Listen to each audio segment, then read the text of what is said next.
everybody, welcome to my living room floor, kind of, slash kitchen, slash my desk is right over there.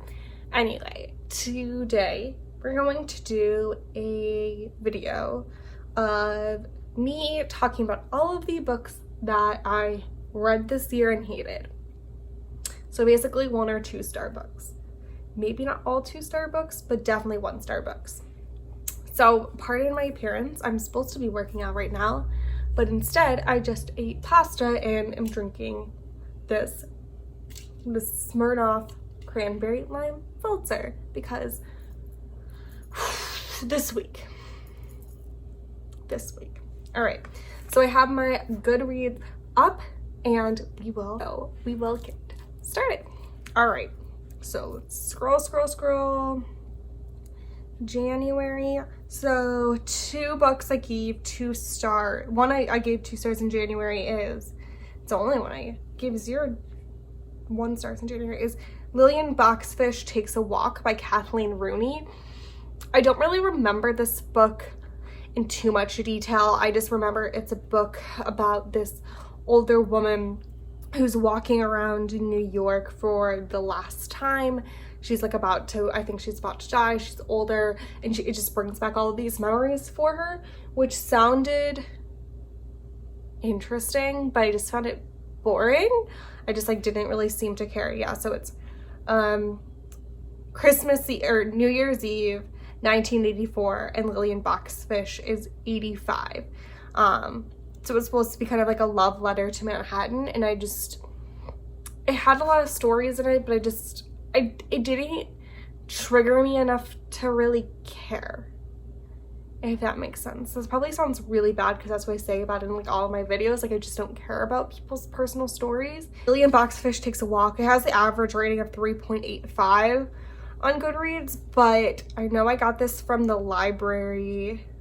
It was just available, so I don't know how popular of a book it is, but I just truly did not care for it at all. So we had quite a few 2 stars in February. So let me see if there's any 1 stars. Because I got it at a half price books, and it's called What Would Audrey Do by Pamela Clark Koch? Oh, I'm definitely not pronouncing that right. And basically I am a huge Audrey Hepburn fan. I love her. I love basically everything about her. I know very much details of her life, and I'm currently trying to watch all of her movies, at least that I can find.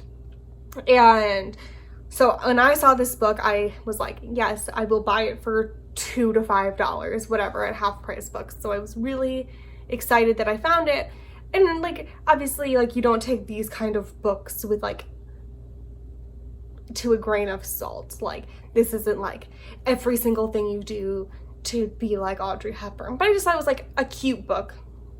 Would be a cute book that would, share a little bit more about her life and how she handled certain social situations, just informational and kind of funny. It was definitely nothing like I expected. It had, from what I remember, it had very high level information about Audrey Hepburn, which I was if you're going to write a book about her, maybe have a little bit more detailed information or no context behind things.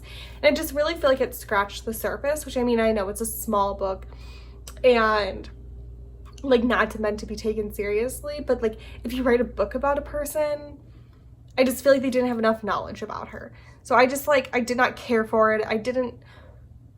It just seems kind of stupid, but I guess it would look good on a bookshelf. But even if you like Audrey Hepburn, I wouldn't recommend it. And if you know nothing about her and want to learn more about her, I would not recommend this book. I literally don't even know who I would recommend this book to. And this has 3.57 average stars on Goodreads. I think it was stupid. All right. This book I actually have packaged over here because I was going to send it to someone. But I didn't. So this book is called 10% Happier How I Tamed the Voice in My Head, Reduced Stress Without Losing My Edge, and Found Self-Help That Actually Worked by Dan Harris. And I know this is like a extremely popular book. It has 3.93 stars on Amazon, and I've heard so much about this book and about this like book change your life. Like it's on everyone's like top 10 books to read, like self-help books to read. And I hated this book. So I think I originally gave it sorry, my hair is gross, two or 3 stars, and I went back and rewrote it or re-rated it to 1 star. Because honestly, this book so it's all about meditation, and it's a very long way to tell you how to meditate. And I don't even remember if it tells you how to meditate, but I just felt it was really stupid and just painful to read. I feel like there was research. I don't even remember if there was research, but if it was research, it wasn't research that stuck with me or I found credible. Again, it is his story. I didn't really care about his story at all. I didn't know who he was, to be honest. I don't know if that makes me like an uneducated person, but like I don't watch Nightline. I think yeah, I never watched Nightline.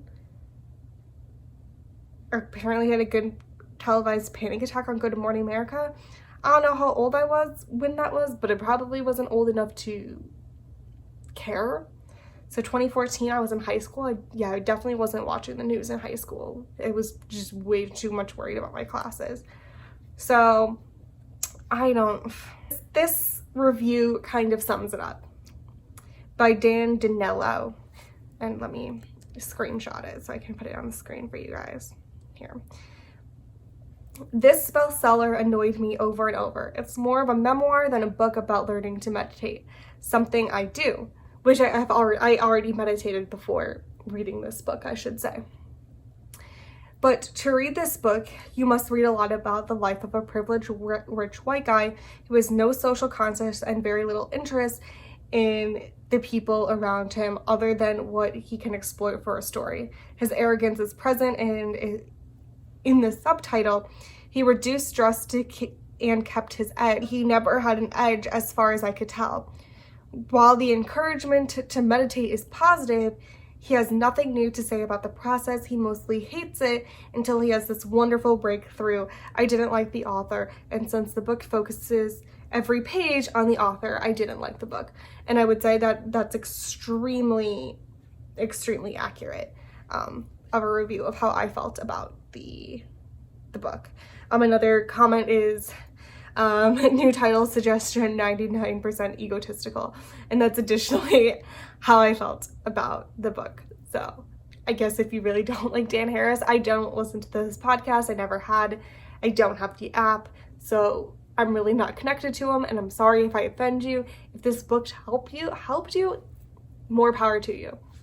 For me, I just didn't care. Okay. So that book I feel very strong feelings about. All right. Light is the New Black, a guide to answering your soul's calling and working your light by Rebecca Campbell. This book has 4.10 stars, average rating on Goodreads. And this is a very highly law of attraction type book. And I think I followed her on Instagram, and she has like very gorgeous artwork, and I think that's how I got like turned on to her, because I really liked her Instagram. Could be completely wrong. The book cover is very pretty. It's aesthetically pleasing to my eyes. However, this book is useless. If you are trying to get into the law of attraction or anything like that, mindfulness, this is definitely not the book to go to. And I know I talked about this in other of my videos, is that especially with law of attraction books, they all literally quote each other, or what is the main book? A Course Work in Miracles. So my thoughts is just read A Course Work in Miracles. Don't quote another book in your book. Like, you should, if you are writing a book, like, you should have your own thoughts instead of here's a thought and like here's me basically telling you a story based on that thought, if that makes sense. It's different than like a critical analysis, or even like in some books you can pull from other books and make it tie in, but this is mainly like, here's something from this book and here's my story, and that's really it. And I was really annoyed reading this book. So I wouldn't recommend it. After I read this book, took all of her other books off of my TBR because I was like, this just really annoyed me. I would say I really like Gabby Bernstein's books on the topic, but she does something extremely similar, and I don't know why she just vibes with me a little bit better, but it's maybe because she was kind of the person who like got me into it. I don't know. But basically I thought this book was really stupid. So the next book, which I talked about, I think, in another video, is The Joy of Missing Out, or Live More by Doing Less by Tanya Dalton. This book has an average of 4.02 on Goodreads, and I gave this book 2 stars. In retrospect, I would probably give it 1 star because I don't remember a single thing about this book. I read this book during quarantine, so I thought it would make me kind of feel better about not like going out, seeing friends, doing things. Yeah, I just thought it would help me feel better about staying inside and being kind of lazy. It did not. I can tell you that much, but I don't really know what it told me to do. I literally could not tell you one thing that happened in this book. And it's not for me, for my lack of reading it, because I think I read it over like 2 days. Like, I was like trying to highlight things and it just failed. It failed. The other book is The Wedding Date by Jasmine Gilroy? I'm sorry. I really should just stop this. This book has an average rating of 3.57 stars on Goodreads.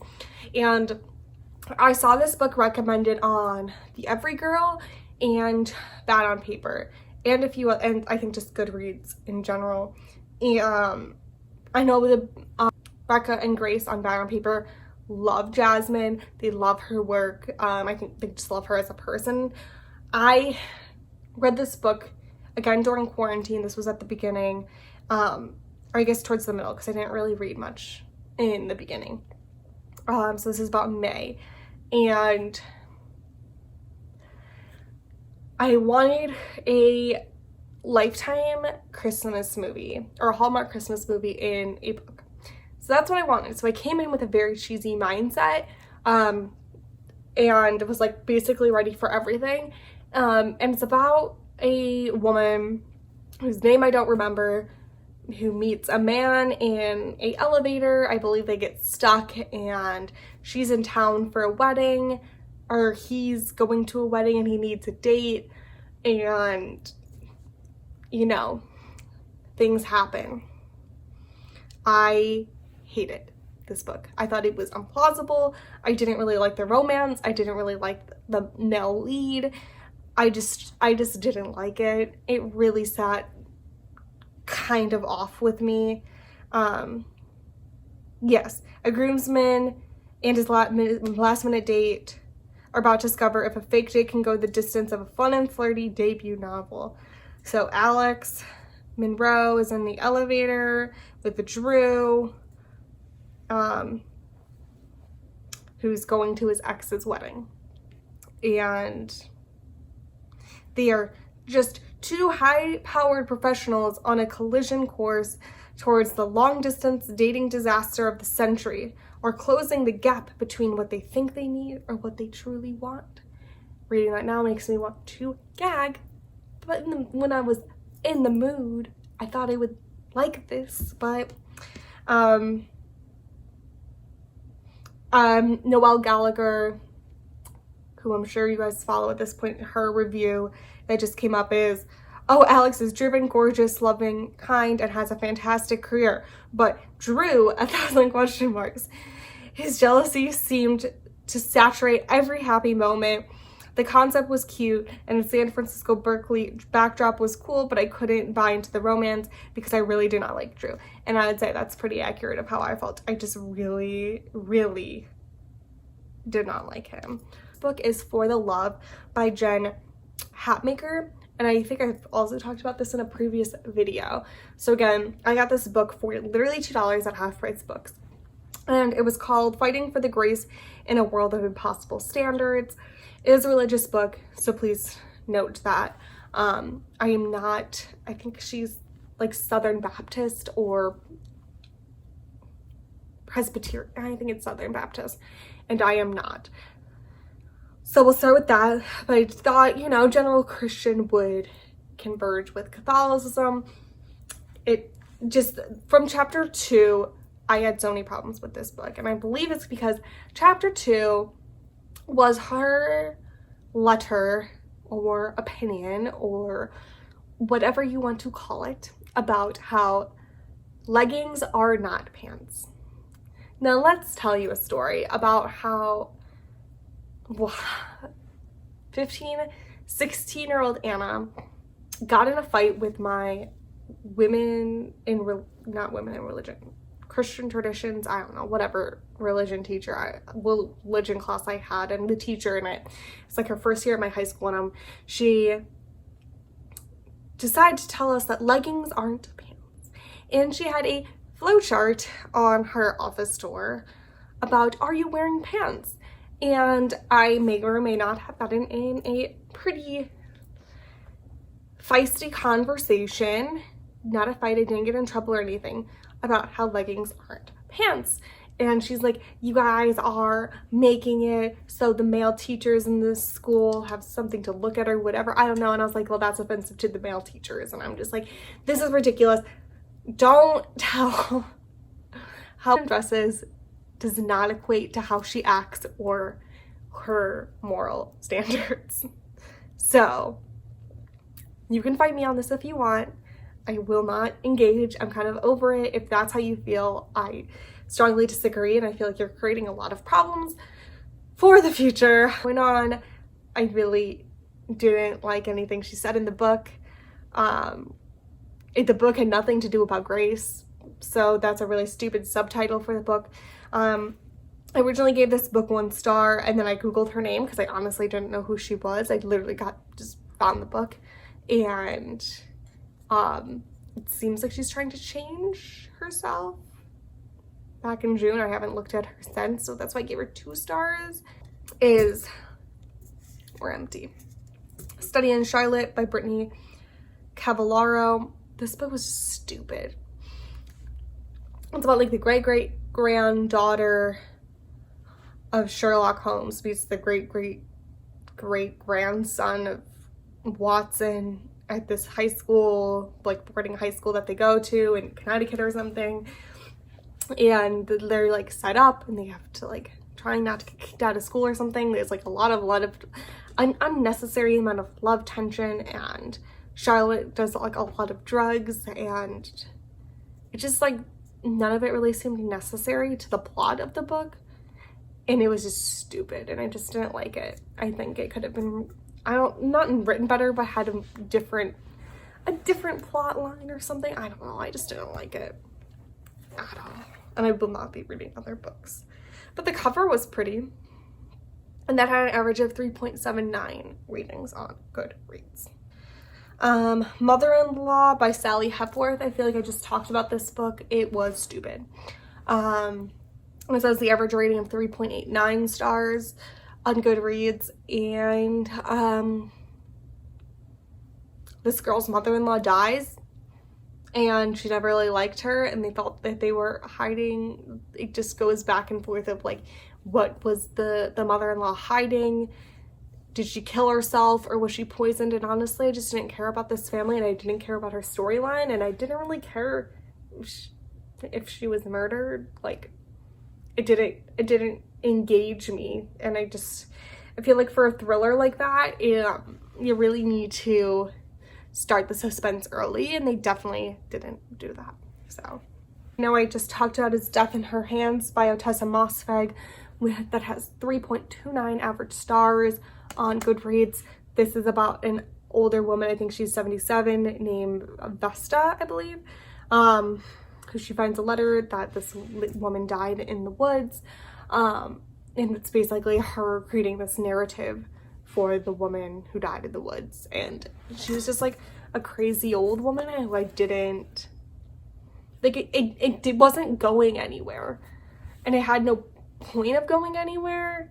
And then she's an unreliable narrator. So like, we'll never really know what happens. She's just putting voices to other people. And there's like, we have no other additional voices. So it didn't fly well with me. Which is the book I finished today, which is Rottum by Curtis Sittenfeld. And this is probably an unpopular opinion. It has the average rating of 3.85 stars on Goodreads. And this is a alternate history if Hillary Clinton did not marry Bill Clinton. And honestly, I didn't know that going into it. I just saw this book everywhere, so I placed a hold on it in the library, and I didn't expect for it to come in, and it came in. So I just started it, and I was like, oh, okay, so this is where we're going with it.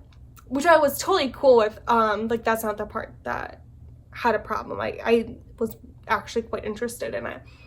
But the fact that they're both still alive made it extremely uncomfortable for me. And there was like weird kind of sex scenes that just like made me want to cringe.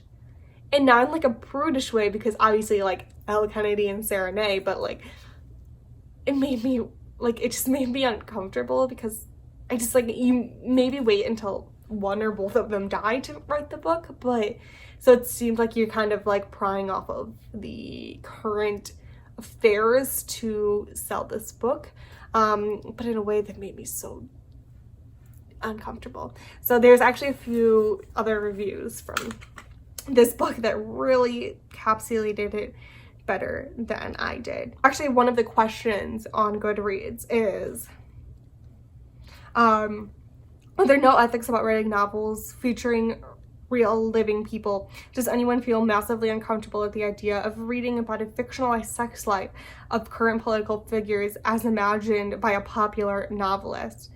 And then it goes like, do we think a male would get this treatment? And I would kind of disagree with that, because there's a male in the book, even though it's primarily about Hillary. But I guess it is a decent point to make. And yeah, I agree. It's very odd. Yeah, this person kind of had similar thoughts of, 2 disclaimers, I'm a Hillary fangirl. I have been since 1992, and I love fan fiction. So first of all, I have never really read a fan fiction. I just have never really felt the need to. But saying that, I grew up in a very pro-Hillary family, raised by a single mother. She loved Hillary Clinton, like had t-shirts and everything. So I will say, like, I went into this on the mindset of generally pro-Hillary. Turns out putting 2 things together doesn't work for me. I saw this book and I couldn't wait to read it. And when I started reading it, I wanted to put it down and walk away almost as quickly. I always found fanfic about real people to be really cringeworthy, so I guess I should have known better. It's not that the book is bad if you're comfortable reading a fictional personal account of a living person, then you might like this book. I just don't. I always find myself wondering what the person would think if they were reading it, and it makes me feel gross. This book was full of moments, honestly. It was just a real life fanfic aspect that made me grimace. As I sit here writing this review, I realize what really turned me off. Somehow this alternate reality, Bill Clinton is more hideous in person than Donald Trump, and Hillary, while not perfect in reality, is made to do things to advance her career that are pretty disgusting and for no apparent reason. They're written into a timeline. They were the author's choice entirely. Why create huge character flaws? The more I think about this book, the more I get annoyed. So I'll end this review before I knock it down to 1 star. It had some good moments, but overall it's a pass for me.